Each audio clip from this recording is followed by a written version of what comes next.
Hey, welcome back to the channel. I've got a really great hidden gem for you this time. It's from 1966. It was put out by Imprint, a new Blu-ray distributor here in Australia. It's only been going for about a year, but they've been really putting out interesting things. They've done the Blu-ray of Danger Diabolic and a whole bunch of other stuff, but this one is a movie I saw when I was a kid and I'd kind of forgotten about, but then it came out on Blu-ray this year, or late last year maybe. And I went, oh yeah, I remember that movie. You know, those kind of movies that you see. You go, oh, I saw that when I was a kid. And this one is better than it was for me when I was a kid. It's a movie starring Glenn Ford and Stella Stevens, and it's called Rage. Not to be mistaken for this Rage,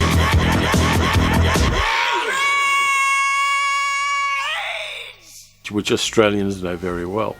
It's actually an interesting film. It was filmed entirely in Durango in Mexico, and the director is not a Anglo-North American, which is surprising for a 1966 movie. It's a guy called Gilberto Gascon who made only this movie in English. The rest of his movies were made in Spanish in Mexico, and it's a pretty fine little thriller.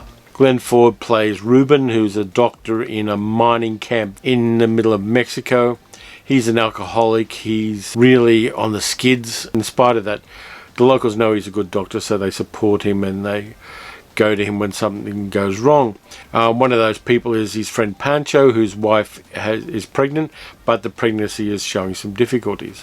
While Ruben's there, a whole bunch of showgirls come into the mining camp. They're kind of showgirls / sex workers. And among them is a blonde North American woman called Perla, played by Stella Stevens, who takes a shine to Dr. Ruben for reasons of her own. And Stella Stevens in this movie is really great. Her character has agency. She's not just there to be a love interest and a reward for Ruben doing the right thing at the end of the movie. She really does have her own arc, and she is a strong character too. So her and Ruben kind of get on, but Ruben is drunk and he's a tragic figure because his wife and his child were killed in a car accident and he wasn't able to save them, and so he's suffering for that, and that's the reason why he crawled into a bottle. We get that from a bit of voiceover and a little bit of a flashback as well, and we see that Ruben wasn't always the man that he's presented in this movie as being. Meanwhile, things are going on at the camp. A wild dog comes into town and then leaves again, and while it's there it bites a cat owned by one of the bulldozer operators, and it bites Dr. Ruben. He treats the wound with antiseptic and things, and then later on the man whose cat was bitten by the dog comes into town tied up with ropes by his friends because he is suffering from rabies. Now, rabies is a virus that attacks the brain, and we learn a lot about rabies watching this movie. And so this guy is foaming at the mouth. He's a monster. He's no longer human. And they tie him up and they ask Dr. Ruben to do something, but the guy's beyond help. They ask him to kill him, and he won't do that because it's against his Hippocratic oath. So the town just watches this guy tied to a post die because they can't do anything to save him. Meanwhile, Dr. Ruben slowly figures out that he's been infected with rabies too. And because the mining camp is so isolated, he has about 72 hours to get to a city where the rabies treatment can be done. Otherwise, he is going to go insane and die. He starts traveling out of town in a jeep and is met up by Pancho, whose wife is going to have the baby. So the doctor has to help him and his wife with the baby.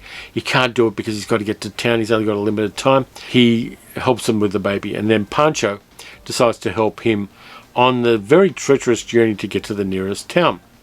Now, this movie plays from then on like the classic Henri-Georges Clouzot movie, Wages of Fear. It's Wages of Fear with rabies. On the way through, there's a very, very rickety bridge the Jeep has to go across. We see it at the start of the movie, and we see it as Pancho and the doctor have to cross it again. They meet up with Perla again, and she helps them get across the desert to this town. And it's a tremendously tense and engaging thriller. The relationship between Perla and Dr. Ruben develops over time and develops in a way that feels organic and real. Now, he can't obviously kiss her because he'll infect her with rabies, and she's feeling that he is a better man than he seems when he's drinking. He stops drinking, of course, while he's traveling across the desert. There's no access to alcohol. So the three of them make their way across the desert. The jeep breaks down and they have to start walking across an enormous salt pan. There are just so many really well integrated into the story ways in which things start going wrong as they travel across rural Mexico. It's an intensely wonderful film. It's not an A film, but the acting really lifts it. Glenn Ford, who's always been an actor who kind of understates his acting, he underplays a lot. But he's been in a lot of good films, and he's been good in a lot of good films. He was great in Gilda with Rita Hayworth, amongst other things. And he did a whole bunch of westerns in the 1950s, where he was the best thing in it. He was in 3:10 to Yuma, the original version. Really fine, understated actor whose the emotions are all there, but he kind of underplays it. He makes the audience lean into understanding his character, and it's a real gift that the guy has for doing that. This was kind of at the tail end of his fame. By this stage his career wasn't as prominent as it had been, but still he really commits to the role, and he does some really fine acting in it. And Stella Stevens gives one of her career best roles. She's really a real feeling character in this. She's sexy as hell, but she's kind of forthright. She lives life on her own terms, and that very much plays as a feminist kind of character to a modern audience.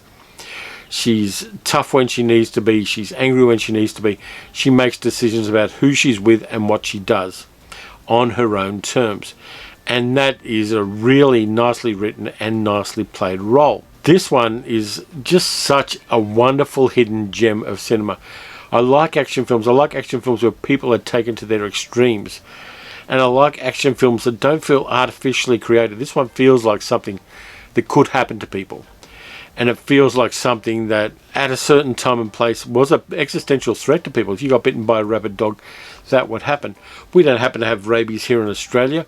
We do have lyssavirus that you can get from bats, which is kind of like rabies, but there's not much of it around, and it tends to be about 3,000 kilometres north of here. So it's not a problem that we particularly have.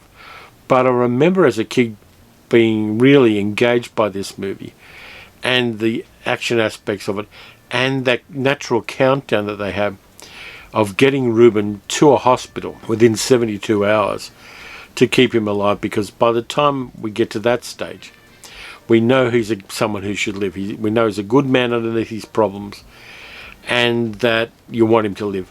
And the movie just works. It's a small hidden gem of a film. Didn't have an enormous budget, but the locations are used wonderfully.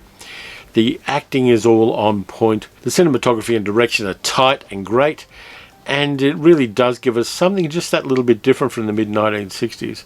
There weren't a lot of movies that were this raw. The only other one I could think that kind of compares to this in the mid-60s was a movie set in Africa called Sands of the Kalahari, which you should check out because it has a crazy mad ending.